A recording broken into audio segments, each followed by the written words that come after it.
Siapa raja mobil listrik otonom masa depan? Tesla atau NIO?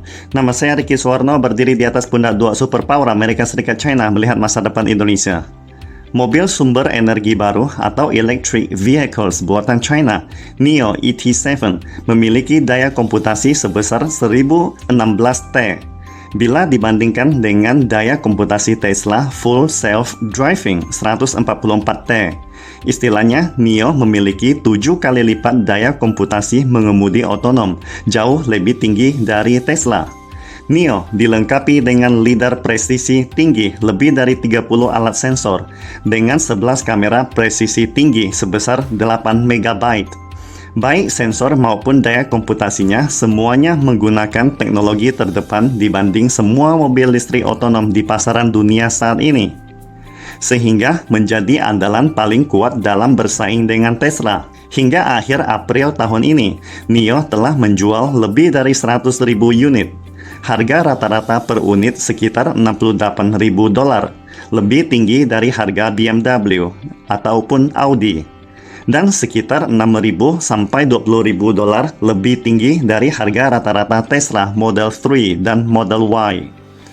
Total penjualan Tesla Model S dan Model X di seluruh dunia pada kuartal keempat tahun 2020 mencapai 18.000 unit.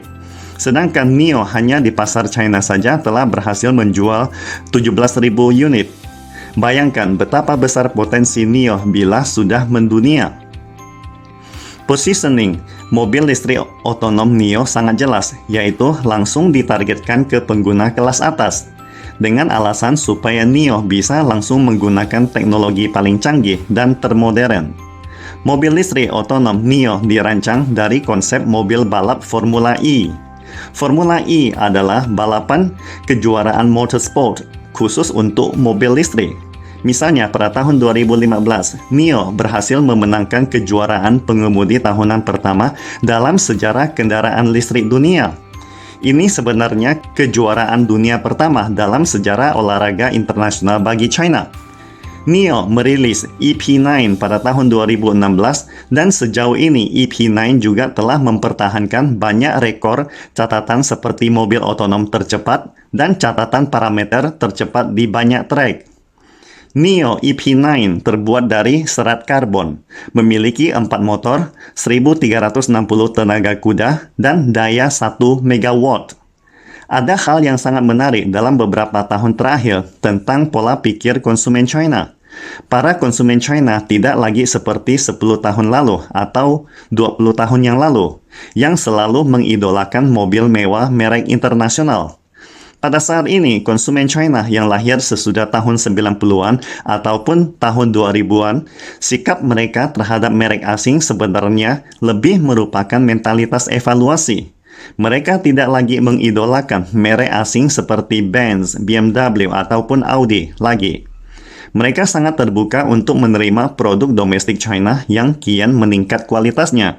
Sistem asisten mengemudi canggih atau Advanced Driving Assistance System disingkat ADAS dari NIO bernama NIO Pilot, dengan chip pengembangannya sendiri bernama Mobile Air Q4 berhasil diproduksi secara massal pertama di dunia. Chip mengemudi otonom ini berhasil dirilis sekitar 10 bulan lebih awal dibanding semua pesaingnya di dunia. Sistem mengemudi otonom NIO Pilot telah mencatat akumulasi penggunaan selama 170 juta kilometer. Pertanyaannya sekarang, siapa yang akan menjadi masa depan kendaraan listrik? Pengisian cepat atau supercharging dengan pertukaran baterai? Apa hambatan terbesar kendaraan listrik saat ini? Jawabannya adalah baterai. Dapat dikatakan bahwa jika masalah baterai tidak diselesaikan segera, kendaraan listrik tidak akan dapat menggantikan kendaraan bahan bakar.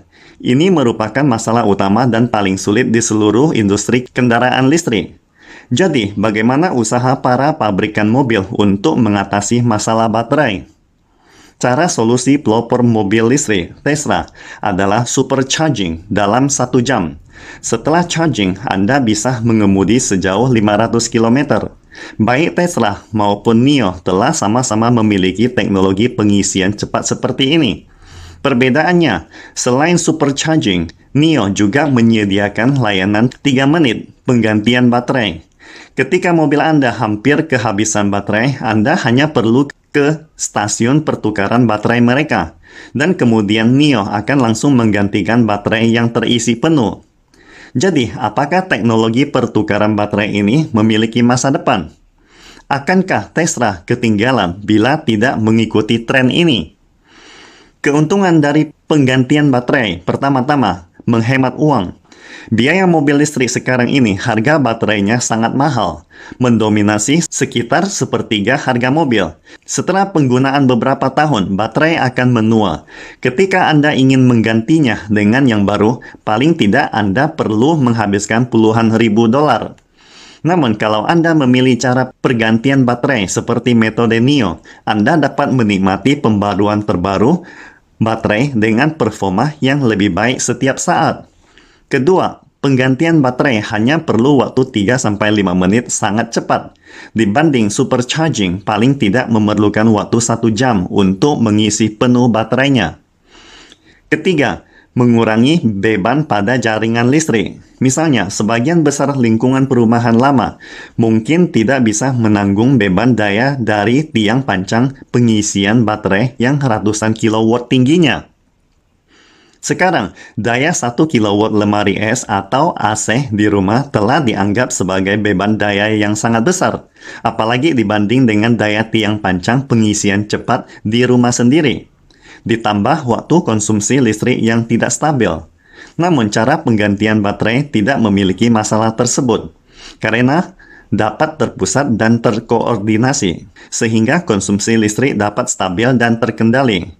Ini semua adalah keuntungan dari cara penggantian baterai dibanding sekedar supercharging. Namun kekurangannya juga sangat jelas, yaitu biaya operasi yang sangat tinggi. Itulah sebabnya NIO harus didukung oleh skala besar penjualan mobilnya. Teknologi pertukaran baterai NIO plus supercharging dibanding sekedar teknologi supercharging Tesla, mana jalan yang benar di masa depan? Meskipun ada banyak perdebatan di online, namun saya rasa kedua teknologi ini tidaklah bertentangan. Di masa depan, mereka berdua cenderung saling melengkapi. Alasannya, di kota berpenduduk padat seperti Shanghai atau Jakarta, cara pertukaran baterai mungkin cara yang lebih baik untuk memanfaatkan sumber daya sosial secara intensif dan efisien. Tetapi, kalau mau mengemudi jarak jauh, mungkin cara supercharging akan lebih ekonomis. Jadi, masalah ini bukan persaingan zero-sum game, you die, I live, atau sebaliknya. Jadi, jika masalah daya tahan baterai benar-benar diselesaikan dengan benar, maka kendaraan listrik akan baru benar-benar dapat mengubah dunia.